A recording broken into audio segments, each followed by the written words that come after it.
If the Slowboat Brewery taproom has a reputation for serving the best burgers with its excellent range of craft beers, and Panda is the best decorated, whilst also serving the worst craft beer in my opinion, while Jing A is the most overpriced and Arrow has the scruffiest premises, then Great Leap must surely take the prize for having the noisiest taproom in Beijing.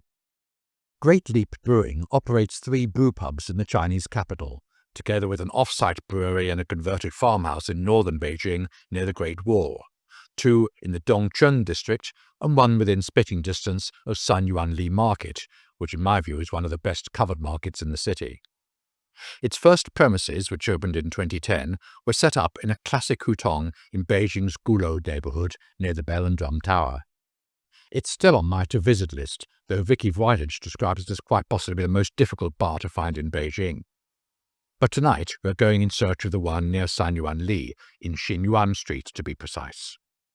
At 530 square meters, it has the reputation of being the largest brewpub in mainland China. Finding the premises isn't the hardest thing about this location.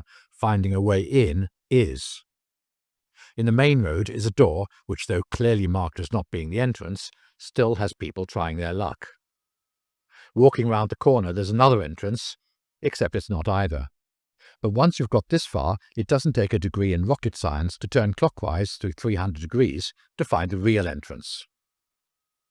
The name Great Leap was apparently chosen to reflect the risk the 2 founders were taking when setting up the business, as well as alluding to the Great Leap Forward, that ill-fated economic development program launched by the late Mao Zedong.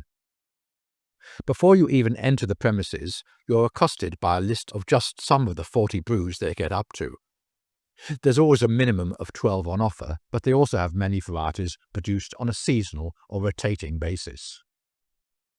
The blackboard over the bar area lists the brews currently on offer. As well as bar seating, there are plenty of tables where the patrons are scoffing into a plethora of snacks. The place is heaving, and with not 1 but 2 birthday celebrations this evening, the noise levels are already reaching a high count of decibels. In common with the majority of the other taprooms in Beijing, Great Leap proudly shows off its equipment as a backdrop to the decor. It's all a far cry from the boring old Tsingtao and Yanjing beers that Chinese are so familiar with. Even the bird's nest of barrels and pipework are on display to add to the atmosphere. Great Leap and Slowboat take differing approaches when it comes to the ingredients they use. While Slowboat imports practically everything, including malt, hops and yeast, Chinese food is forever in the news for some tainting scandal or other, Great Leap uses local hops and highlights a range of Chinese ingredients, from Sichuan peppercorns and Yunnan coffee beans to organic honey from Shandong province, and a variety of teas such as oolong. It currently produces well over 300 kegs a month, ranging from pumpkin to mocha stouts, as well as bog-standard pale and blonde ales, retailing for about twice the price of a Tsingtao or Yanjing. Just as with the other craft breweries, you can plump for a sampler tray if you're not quite sure which ale floats your boat. My friend is very taken with the sound of a banana wheat Hefeweizen, made with 100% domestic wheat and barley malt, with a traditional Bavarian wheat yeast to bring out natural banana flavors and subtle spice. Well, you can certainly smell a tinge of banana, but in my humble opinion, it's lackluster and is nothing I'd write home about. The cinnamon rock ale is somewhat better. It's brewed with whole-bark Chinese cinnamon and Chinese rock candy. Pleasant enough, but I don't think I would actually rush back for more of this brew.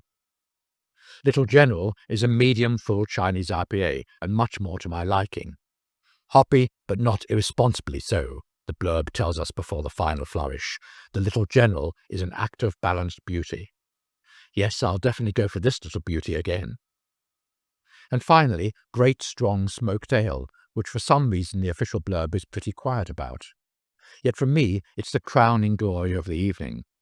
With strong hints of Austrian smoked cheese, it is one brew that seems to find instant favour with everyone.